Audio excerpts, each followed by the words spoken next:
Kali ini kita bakal ngebahas alur sebuah film action yang berjudul No Tears for the Dead. Dirilis pada tahun 2014, film ini menceritakan tentang sebuah kejadian di mana seorang gangster bernama Gon yang saat itu sedang berperang melawan gangster lain secara tak sengaja membunuh seorang gadis kecil yang bersembunyi di balik pintu. Dan untuk menebus kesalahan itu, dia pun melakukan aksi heroik untuk melindungi orang tua dari anak itu. Bagaimanakah cerita lengkapnya? Langsung aja kita masuk ke dalam alur ceritanya.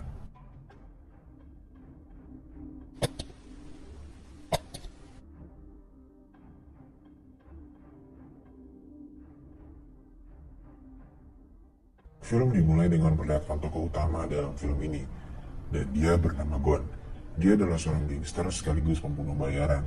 Lalu Gon bertemu dengan gadis kecil yang bernama Yumi. Kali ini, Gon sedang dalam misi untuk menghabisi sekelompok mafia di sebuah bar. Ketika dipastikan mafia itu sudah terbunuh semua, Gon mendengar langkah seseorang dari balik pintu. Tanpa pikir panjang, dia pun langsung menembaknya. Dan setelah diperiksa, ternyata yang ada di balik pintu adalah Yumi. Lalu Yumi pun meninggal dunia di depan matanya. Dan kisah No Tears for the Dead pun dimulai.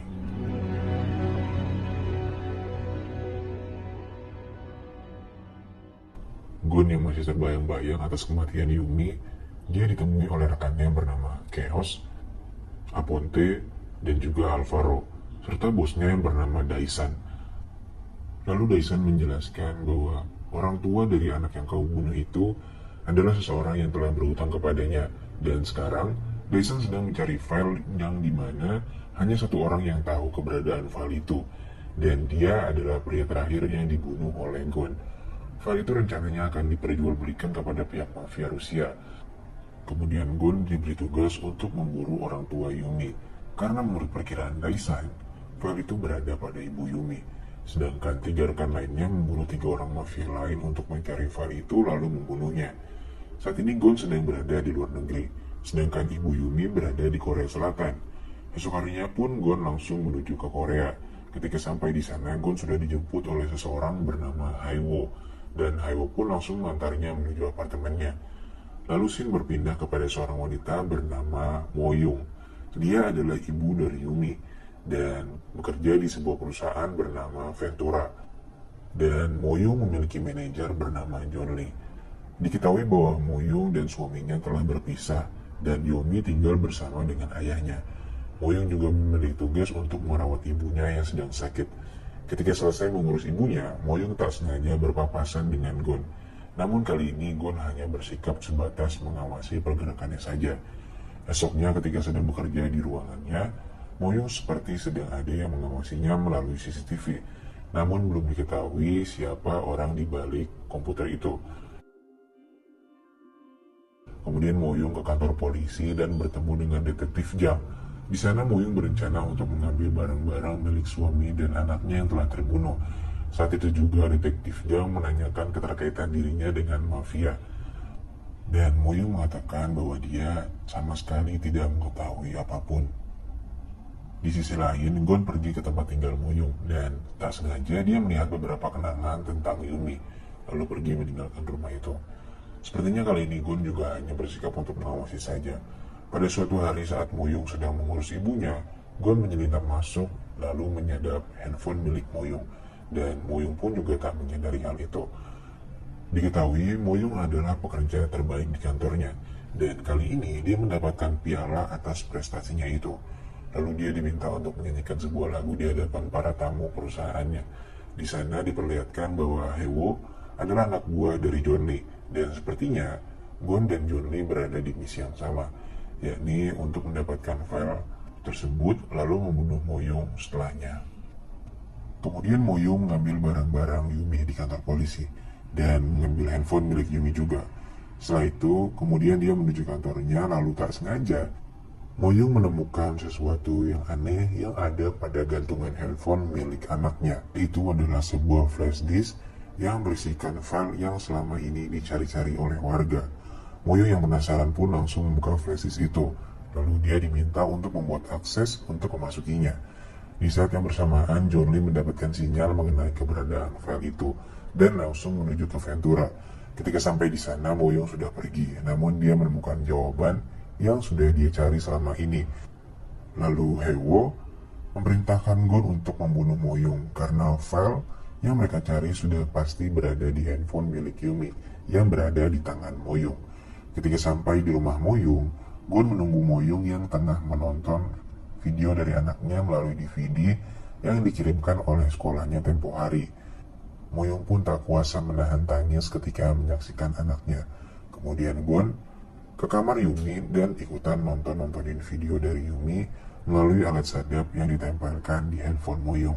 Dan dia terus tersenyum sembari menyaksikan anak itu. Ketika selesai, Gon pun sudah siap untuk membunuh Yumi. Namun Yumi melakukan percobaan bunuh diri dengan meminum obat-obatan dengan jumlah banyak. Gon akhirnya membatalkan misinya lalu menembak Sofa di rumah Moyung dan kemudian menyelamatkan Moyung dengan mengantarnya ke rumah sakit. Lalu Gon is gone atau menghilangkan atau melarikan diri dari misi ini. Di sisi lain, Haewo diberi pelajaran oleh John Lee karena tak berhasil mendapatkan file itu. Dan beberapa saat ketika Moyung sudah sadar, dia ditemui oleh detektif yang bernama John Gu. Lalu John Gu menjelaskan kepada Moyung mengenai bekas tembakan yang ada di rumahnya.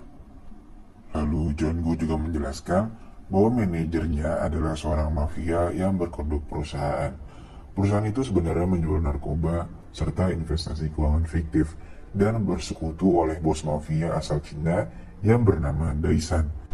John Gu juga menjelaskan bahwa mafia-mafia ini sedang mengincar dirinya untuk mencari file yang sudah menghilang. Lalu tak lama kemudian Moyung kembali pingsan. Rekan-rekan Gon yakni Chaos, Aponte, dan Alvaro kini sedang memburu Gon yang telah berkhianat dalam misi ini. Lalu Gon menghubungi Moyung dan mengatakan bahwa dia adalah orang yang menembak Sofanya, sekaligus yang membawanya ke rumah sakit. Kemudian dia mengingatkan bahwa beberapa orang sedang mengincarnya, lalu menginginkan ponsel milik Yumi. Polisi pun tak akan melindungi Mo dan memintanya untuk pergi dari rumah sakit. Di saat yang bersamaan, kamar dari Moyung didatangi oleh seorang pria bermasker. Namun saat itu beruntungnya ada seorang polisi wanita yang menghalau pria itu. Lalu datanglah Gon, dan pria itu pun lari. Kemudian Moyung dibawa oleh para detektif, namun seorang pembunuh lain tetap mengawasinya. Ketika Moyung dan detektif itu melewatinya, pembunuh itu pun langsung dihabisi oleh Gon. Saat ini Moyung dibawa kepada seorang yang memiliki pengetahuan di bidang IT untuk mengetahui isi file tersebut. Di tengah-tengah pemeriksaan, Moyung kembali ditelepon oleh Gon dan memberitahu bahwa akan ada yang membunuhnya di sana. Dan di ruangan itu sepertinya juga akan ada pengkhianat. Dan ya, benar saja, detektif Jang langsung membunuh detektif lainnya lalu mengambil flash disk itu. Diketahui, detektif Jang melakukan itu karena diiming-imingi uang yang besar oleh John Lee. Setelah itu, gangster pembunuh datang ke tempat Moyung berada. Dan beruntungnya Gon berhasil menghabisi mereka semua tanpa terkecuali. Lalu tiba-tiba di ruangan yang terdapat Moyung ditembaki oleh machine gun, sehingga si ahli IT pun terbunuh. Dan di sana tersisa Moyung dan Gon saja. Kini Alvaro dan Alponte mengira bahwa semua orang di bangunan itu sudah mati. Lalu Gon datang dan langsung menyelengkat kepala Alvaro hingga dia pingsan. Namun ternyata Chaos juga berada di sana. Dan Gon terkena sedikit goresan timah panas dari senjata Chaos. Kemudian Gon meminta Moyung untuk naik ke sebuah mobil, dan Gon akan menemuinya di mobil itu. Lalu terjadi pertempuran antara Gon, Aponte, dan Chaos, hingga akhirnya Gon berhasil menuju mobilnya dengan selamat. Kini, Moyung sedang dalam perjalanan menuju mobil itu, dan tiba-tiba Alvaro muncul lalu membuatnya pingsan dan mengatakan kepada Gon bahwa Moyung ada bersamanya. Lalu tak lama kemudian Gon pun pergi. Dan setelah pergi, Chaos menelponnya lalu mengajaknya untuk bertemu di Ventura. Dan Gon pun mengatakan bahwa jangan membunuh Moyung, karena Moyung tak terlibat dalam kejahatan yang dilakukan oleh suaminya. Sebelum pergi ke Ventura, Gon terlebih dahulu meledakkan apartemennya yang posisinya berdekatan dengan Ventura. Lalu menelpon polisi untuk menarik polisi datang ke Ventura lalu dapat mengepungnya. Benar saja, polisi pun datang lalu mengepung Ventura dan lalu menyeru teroris untuk keluar dari gedung itu. Dan dia juga mematikan seluruh komunikasi di gedung itu karena polisi mengira di sana terdapat bom susulan. Lalu Gon menyelinap masuk ke dalam Ventura dengan menumpang di atas lift. Namun sepertinya Gon diketahui oleh Alvaro dan yang lainnya. Di sisi lain, Moyong mendapatkan gunting untuk melepaskan ikatannya. Hingga akhirnya terjadi pertarungan antara Alvaro dengan Gon. Hingga akhirnya Alvaro pun dikalahkan. Aponte yang melihat Alvaro terbunuh langsung mencari Gon. Gon pun tak kehabisan akal, lalu dia telah membuat jebakan untuk Aponte. Dan di saat yang sama, di saat yang tepat, Aponte pun mati seketika. Kini Moyong yang sudah terlepas dari ikatannya ternyata memiliki backup file di komputernya. Lalu dia menghapus sistem dalam software itu, sehingga file yang berada di tangan John Lee pun juga ikut terhapus, yang mengakibatkan rekeningnya hilang begitu saja.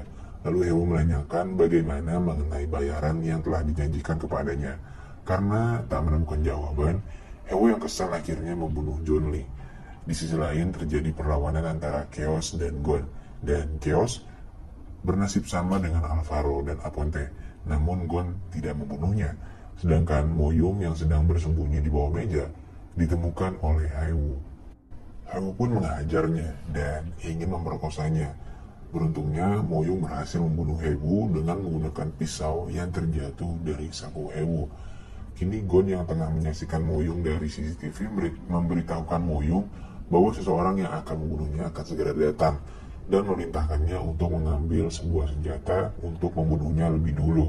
Dan saat pintu lift terbuka, Gon seolah-olah menjadi lawan Moyong dan Moyong pun langsung menembakinya.